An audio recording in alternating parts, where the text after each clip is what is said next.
investigative side. And we're not going to do this in every chapter, only with a couple, specifically like note taking or the report writing part. So there'll be a couple of chapters where we'll have two quick, two lectures versus maybe one.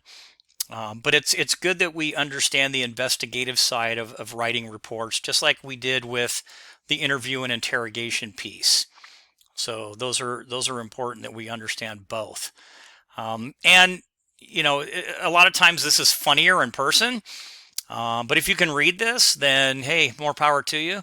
But it says your chances of being promoted are good if you can write effective reports.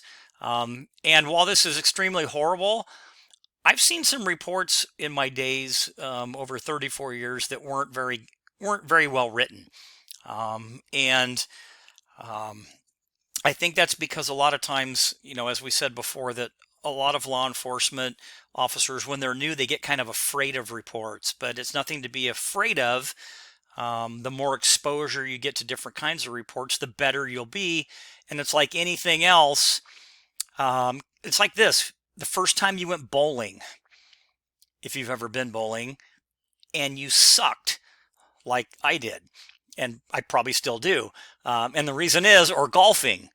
This is supposed to be a sport that's very easy and relaxing. It's the most miserable thing you'll ever do in your life if you don't do it enough. So report writing is no different. The more you do it, the better you get, the more comfortable you get, the more confident you get, and then after that, it's pretty simple. But we're going to look at just some different skills, some important skills for investigators as far as report writing. And we'll talk a little bit about evidence and how to write that part. And we'll touch on just a little bit about how your report captures the essential pieces of an investigation. So, interestingly enough, and if you know anything about police history, Orlando W. Wilson and Roy McLaren wrote this book called Police Administration like 40 years ago. So it's a long time ago. But their words then really ring true as they do today. And they basically said almost everything that a police officer does has to be reduced to writing. And it really is true. You're going to spend a lot of time. And what is written is often the determining factor on whether or not, a suspect is arrested in the first place. And if he is arrested or she is arrested, whether they're convicted and whether they're sentenced. A lot of it comes down to your ability to write what happened and put it on paper. And so there's a lot to be said about that. The contents of written reports often have great bearing in life or death situations. So to say that police officers need to be proficient in report writing really is an understatement. It's something that is truly, truly important, even though we don't like to do it. So for reports to be effective, they need to be, we need to be proficient. A considerable amount of officers' time is spent writing reports, more than you see on TV, because all the action, cool stuff on TV, they don't show the cops back at the police station writing their reports. That's kind of a little fallacy on the TV side. Poor reporting jeopardizes prosecution. We talked about that. And then consider what your report might be used for. It's going to be used for a lot of different things. And if investigative reports weren't required for efficient law enforcement, you wouldn't have to write them. But since they are, you're going to have to. And it's the same thing if you work in probation, parole, beat cop, detective, in a prison system, corrections, you're still going to have to write reports. And it's going to have to be to that same level. So, consider this statement as we talk about reports a little bit. The weapon was found in the bushes where the suspect had thrown it. So, from what we learned in our first lecture, what's wrong with this statement here? What's wrong with this sentence? They don't name the person, who? the suspect. Yeah, so there's a who missing. Exactly. So the weapon was found in the bushes. Well, who found it? That's a big one. Maybe where were the bushes, and who is the suspect? So very good. So we kind of figure this is too general. because these are questions that somebody's going to ask you on the witness stand when you have to testify about your report. So here the officer didn't clarify the statement anywhere else in the report. They just wrote this. And in this case, the prosecuting attorney basically subpoenaed the officer to testify. So imagine this scenario. So you write this in your report right here, this statement. There's no other clarification. The prosecuting attorney subpoenas you to testify because you wrote the report, and that's exactly how it happens. And it turns out that you couldn't show up. Well, it turns out that the officer's partner saw the action and found the gun, not you, but you just wrote that. So, what happens is when you end up going to court, the DA is going to figure out really quick that you didn't find the gun, or you didn't see the person throw the gun there. So not only is the wrong person subpoenaed, but all kinds of other issues kind of come up. So remember, the who before the stuff, okay, before the facts. And here's a little schematic that kind of shows where your report could actually end up. So it's not just going to sit in a file somewhere. It's going to go all the way through an entire investigative process and may even end up in a civil process somewhere. So there's a lot to these reports when you write them. Remember, reports are permanent records of all important facts in a case. They're basically a kind of a stockpile of information that are going to be drawn on by everybody in the system that's going to look at that report. And then consider technology now. So, and kind of ask yourself, can any of you type? If you can, it's a great skill. If you can't, guess where a lot of police officers type their reports now? Computers? Yeah, on a computer, and even in the car. So these keyboards a lot of times are removable, and you can sit in the driver's seat and you can pop that keyboard off and put it in your lap, or there's a little thing that'll hook on here, or you can just reach over and you can type a report in your car.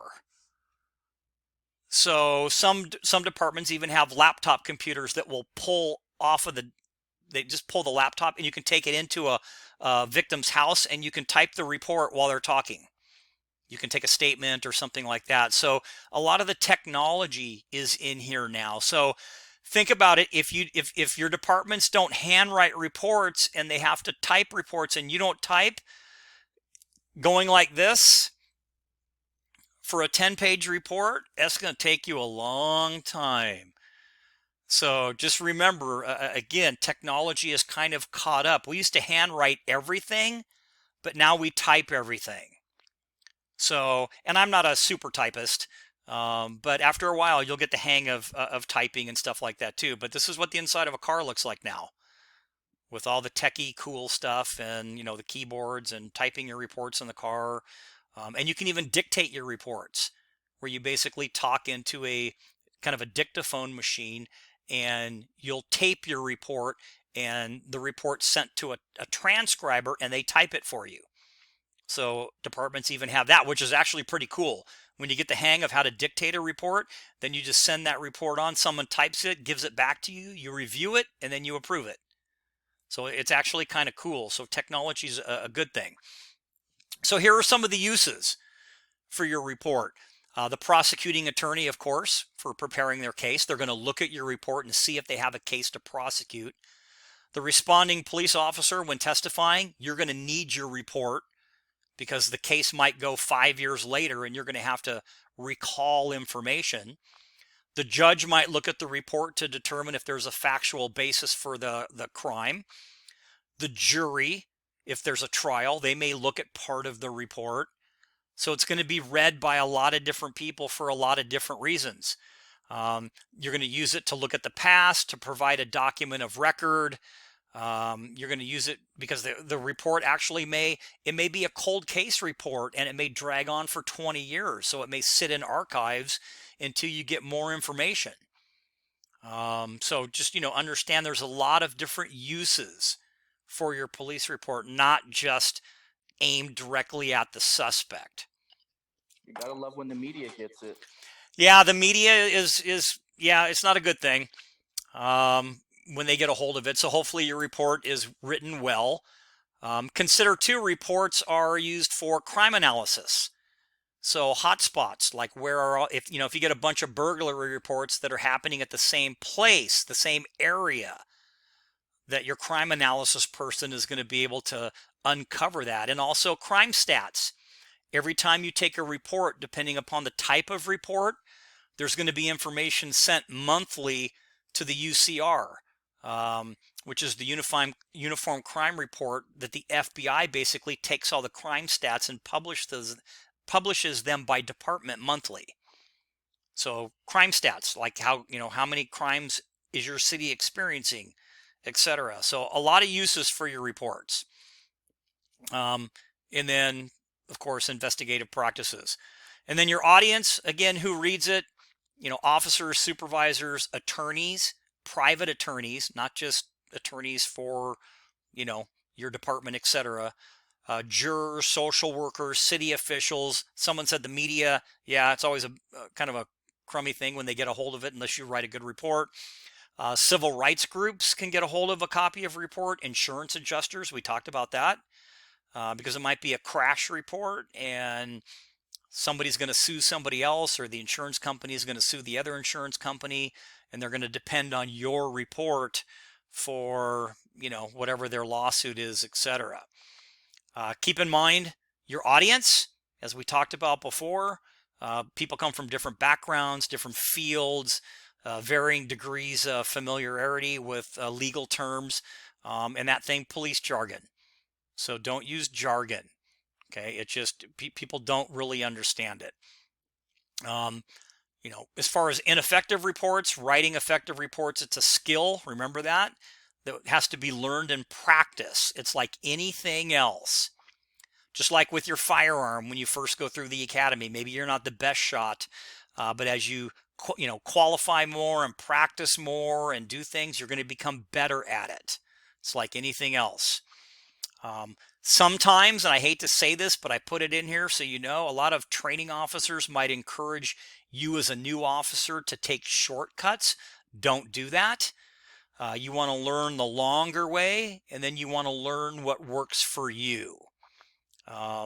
Again, I gave you the example of a brand new officer taking like 3 hours to write a simple 2-page burglary report. Well, it is what it is. And as time goes on, the officer will get better and faster and more confident, etc. But it's a skill, and it's kind of a perishable skill, meaning if you don't do it a lot, you kind of lose a little bit in there. Some reasons for ineffective reports could be confusing statements, or sentences, drawing conclusions. It's not always a good idea to do that. Wordiness, we talked about that. Abbreviations, jargon, missing information. The number one thing to remember, though, or the number one issue with an ineffective report is grammar and spelling. So that's kind of the number one combo, are misspelled words and grammatical errors.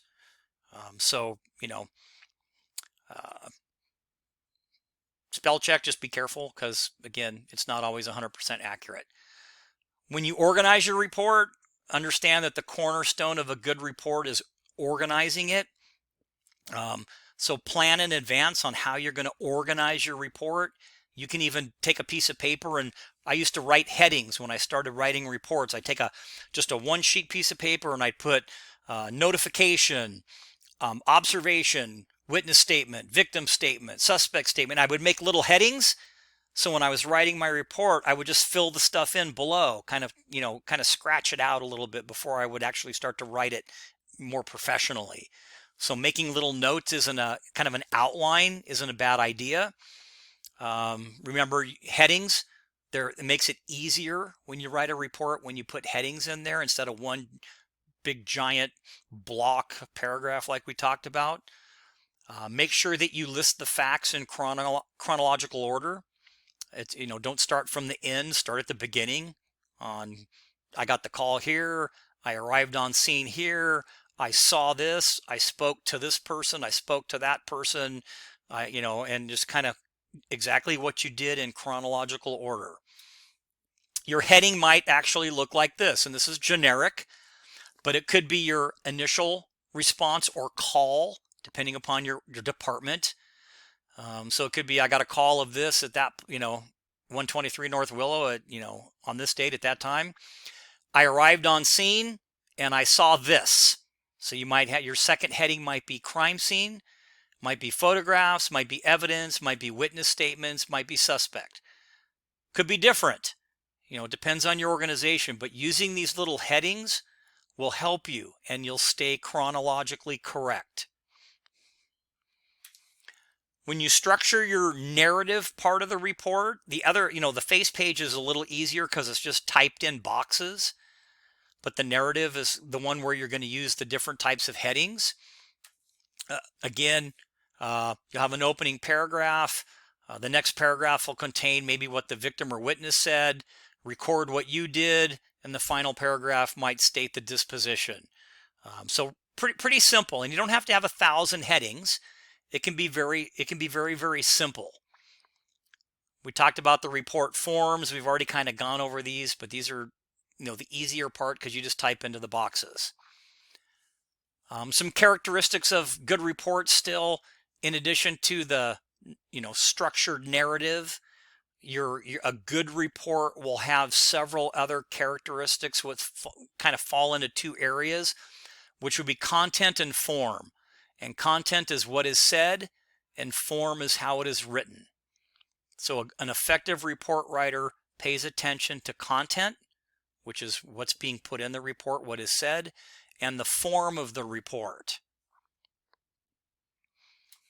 Some more examples would be making sure that you have, the factual basic purpose for any investigation is to record the facts. A fact is a statement that can be proven. So here's an example. So without not trying to confuse you. Here's a fact. So let's say we observe somebody. A fact. The man has a bulge in his black leather jacket pocket. That's a fact because you can see the bulge in the black leather jacket pocket, right? That would be a fact. Something you can see. An inference is something a little bit different. The inference is when you see the fact that this guy has a bulge in his pocket, your thought process or your inference is, hey, he's got something in his pocket. It's probably a gun. That's an inference. And you try to stay away from that in report writing if you can help it, because the basic purpose is facts. But now for other investigative things, you might have to use an inference. And an opinion is, hey, I like black leather jackets. That's kind of cool. So again, your basic purpose for an investigative report is to record the facts of a case. And that's a statement that can be proven. Now, you might be able to prove facts by putting some inferences together, which is okay. Describing what you saw, describing what they did. Okay, but just remember, your report needs to be factual. It needs to be accurate. Okay, so to be useful, your facts have to be accurate. An effective report records the correct time and the correct date. So don't assume that you think you know what the time is. Look at your watch or your phone and put in the correct time. The correct names of people. Spell their names correctly. Phone numbers. What happens if you put a bad phone number in a report? They can't contact the person.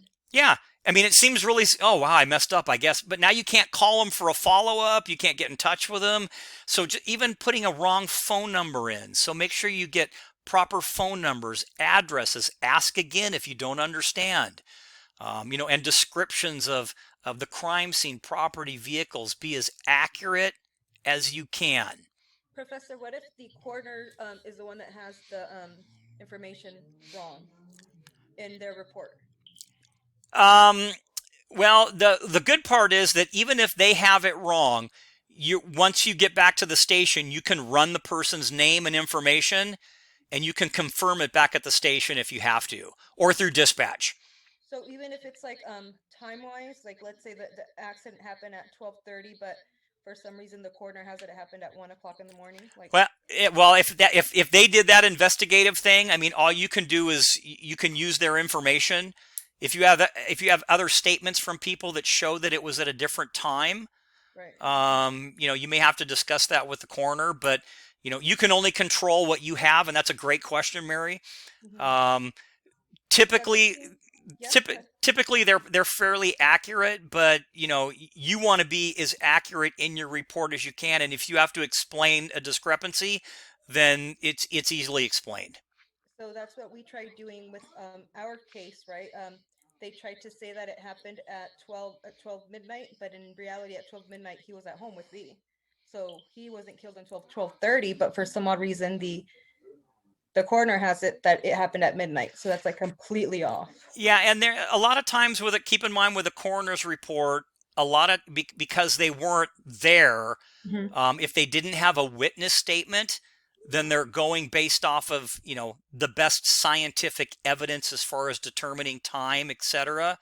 So I mean, it may just be a scientifically educated guess versus an actual exact time, if that makes any sense. Okay. Okay. So, but our job is to be as accurate as possible based on the information that we have. Professor, Yes. question. For since we're we're talking about writing reports. For when you're writing an essay, we try to avoid too many I's or too many V's. So but for this in writing to be accurate in writing a report, you have to specify I saw this, I did this, I did that.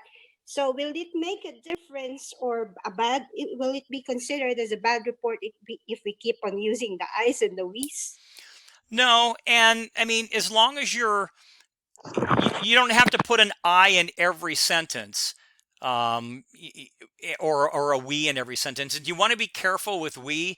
A lot of times when you write, if your partner's with you, if there's another person with you, you would say, you could say myself and Officer Jones, or Officer Jones and I, or something like that, um, instead of we, because we doesn't really identify the second person in the we, if that makes any sense. But if you have to say I did this, and then I followed up by doing this, and then I did this, then that's okay. It doesn't make it any less, because remember, it's not an English essay. It's factual information that they're going to want to know who did what. So if you did something, you say that you did something, or I. If your partner did something, then you specify my partner, Officer so and so, did this. So there's absolutely nothing wrong with that. Hey, question. Like when the DA looks at a report and they're reading it, I mean, can you use approximate, or do they want still the exact or close to the exact time? You can use approximate. A lot of times though, when you respond to a call, dispatch has a timestamp. So, and they can actually print the call out for you, which is what we used to do when we would write a report. We'd go in the station and dispatch would print it looks like a teletype. They'd print the call and it would show the timestamp that it was dispatched. Or you can ask dispatch, you can call them and go, hey, what was the time of call? And they'll tell you it was, 3:25. Okay. So, And like so with the body cams, do they have like a timestamp on those as well? yes, they do. Yeah. So all of that is, and I've seen officers put approximately. That's okay. There's nothing wrong with that. But you want to be as factual as you can. And if somebody were to say, well, how do you know it was 3:25? Well, because the dispatch timestamp said it was 3:25. So, I mean, those are easily explainable, but good questions. So again, accuracy is super important. Does that kind of clear everything up so far? Yeah, I appreciate that. I was just Okay. don't know as far as the body cam. Yeah, they have timestamps too, so that's always a good thing. We talked about being objective. So make sure that you are non-opinionated, fair, and impartial with your investigation. unless you have enough things that point you to where you don't have to be impartial. Just remember, lack of objectivity can result from either two things: poor word choice or omission of facts. So you want to put in all the information that you have, even if it favors the other person, because that's what you're supposed to do. So you don't want to leave anything out, but you don't want to be objective unless it's something you observe. And here's what I mean. Let's say you're patrolling late at night at midnight and you're driving down a residential street and you see somebody duck behind a car. You're going to be a little bit objective in your thinking, because why would they duck behind a car in the middle of the night? Chances are you think they're up to no good. They're committing a crime. So you can be a little bit objective there. But when somebody gives you information, you want to be very factual with that information. So, and, be fair and impartial, be complete. Information kept in your head is no value. So, remember all those things you're supposed to kind of think about when you do an investigation: the who, what, when, where, how, why. Those are questions that you kind of ask yourself as you're putting a report together. Be concise, which kind of means making every word count without leaving out important information. So an example, we talked about this in the other lecture: the car was blue in color. You don't have to say in color. The car was blue. That's it. We know that blue's a color. So you don't have to add in extra words just to make it sound good. So those are some, kind of some other, things to kind of take these wordy phrases. Square in shape. It's square because we already know a square is a shape. So, I mean, in the amount of, despite the fact that, for purposes of determining, you can cut those down and make these wordy phrases a little bit shorter and they sound better. So, the suspect wrote a check in the amount of $20. How about the suspect wrote a check for $20? I mean, it just, you can kind of get rid of some of that wordiness. And that's, this doesn't mean it's going to ruin your report. It just, sometimes we're a little bit too wordy. Make sure your report is clear. Two people should really be able to read the report and come up with the same kind of understanding of what happened. And that's always a good kind of way to do it. Sometimes when I was a younger officer, I'd give my copies of some of my reports to a couple different officers, and I'd have them read it and tell me what they thought. And if they both came back with the same thing, then you were, even if it wasn't quite great, but it was the same information feedback, that was good, because at least they both understood it the same way. So these are just kind of little helpful hints. Grammatically and mechanically correct. So spelling, capitalization, punctuation, all of these things are important. Okay, and we don't capitalize police in every sentence. So, or officer, unless there's Officer Jones, then it'd be, what I mean, it'd be capital. So, try to understand capitalization properly. If you can, it's not going to ruin your report, but it's just less errors for somebody to look at. Again, keep an eye on spelling, because that's really important. It's not going to ruin your report, but, being able to spell is important. I talked a little bit about cutting down words. A lot of officers will say, at this point, I then did this. How about just then? So just ideas for you to start thinking about on cutting down this kind of wordiness. Some characteristics of, good reports: paragraphs, not big long pages of words. Writing, we talked about before: past tense, first person, active voice. Think of your audience. Legible. We type mostly. When you get out of the academy, a lot of training officers have you handwrite reports, and they'll have you print. So if your printing isn't very good, you may want to brush up on your printing. Most of us can't write that well in cursive. At least I can't anymore. As I got older, my writing is horrific.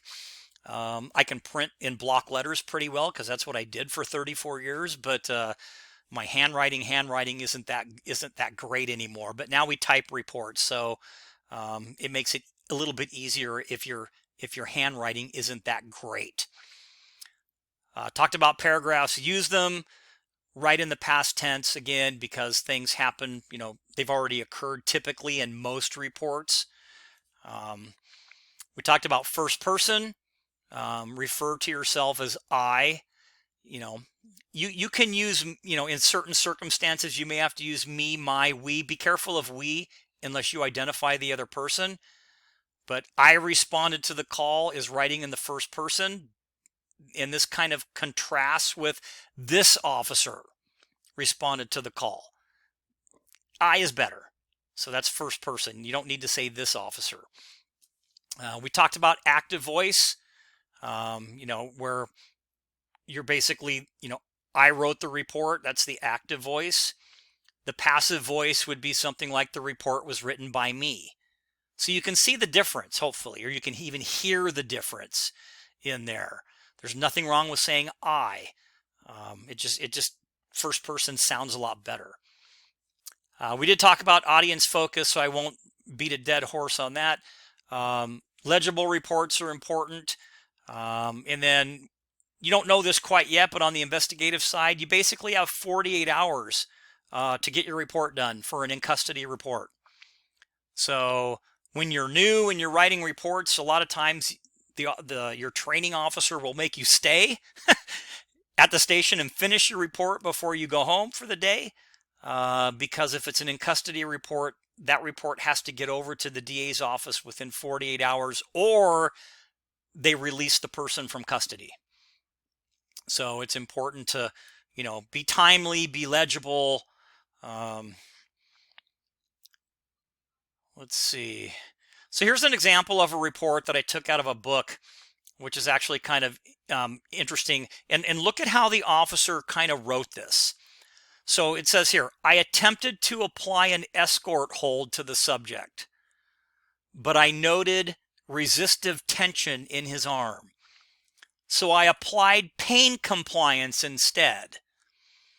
The subject actively resisted, so I administered a focused knee strike to the lower abdominal area and decentralized the subject.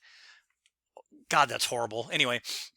And so the attorney basically says here, in other words, officer, you tried to grab my client's arm. When he pulled away, you twisted his wrist, and then you kicked him in the groin and threw him down on the pavement. I mean, that's kind of what the officer did. So when you go back and you look at this, they're going to really get you when you say, I applied an escort hold, because do you even know what I don't even know what that is. I mean, I have an idea.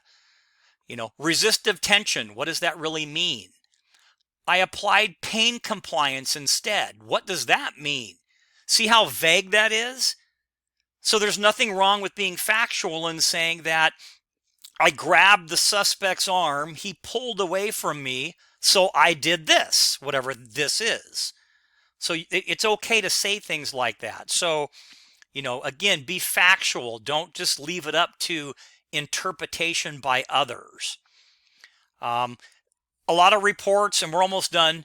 Now, again, you can dictate reports. We talked about that in the previous chapter. If you don't handwrite reports or you don't type them, you can actually dictate your report into a dictaphone machine, if you will, or a tape recorder, etc. And you can send it for transcription, and a typist will type it for you, and you can review it, and then you can approve it or make corrections or whatever. So there's different ways to do the reports now. Let's see. Paperless reporting basically is, I talked about it. A lot of agencies do their reports electronically. So the reason for the keyboards and everything, you could actually write a report in your car, press send, and it'll send to the station and upload to the sergeant's computer to approve it. So there's a lot of cool technology. And if the sergeant doesn't approve it, they can return your report to you electronically. You can fix it and send it back. So this is kind of a time saver, where you could actually sit somewhere in the field if it's slow for a little bit, and you could actually write a report in the field. So it's kind of a cool thing now. Um, let's see what else. Evaluating your report. Remember, proofread it. It's important. Reread it, proofread it, check spelling, punctuation, your grammar. Look at your audience on where it's going to go. There are even now, we've gotten so kind of high tech where there's online reporting. So here's one at Rialto. I just kind of pulled up the page. Citizens can actually do their own reports online. Specific. Did that today. Yeah, okay. So specific reports, not, very simple theft reports or lost property or vandalism or vehicle burglary, where you can type up the information and submit it and they'll send you a copy back. It's actually kind of cool. And that's a time saver, so they don't have to send an officer out to investigate it if it's something for insurance purposes, per se. So kind of a cool thing. This is actually a report on the Terry versus Ohio case. And that's all you had to write way back then. Now, this is years ago. This is back in 1963. Things have evolved since then. But again, just understand the dynamics of reporting. A final note, just again, report review. Make sure that you review all of the information in report because your reputation is really there. If you write really well thought out and good, thorough reports, the DA's office is going to recognize the fact that, oh, hey, it's Mary's report. She's a great report writer. This is good, and they're going to have a little more credence towards what you say in your reports because they know that you're very thorough, and that's really, really important. We already talked about Brady versus Maryland, so we really don't have to kind of go into that. And that's it. So I know it was kind of, a little bit long,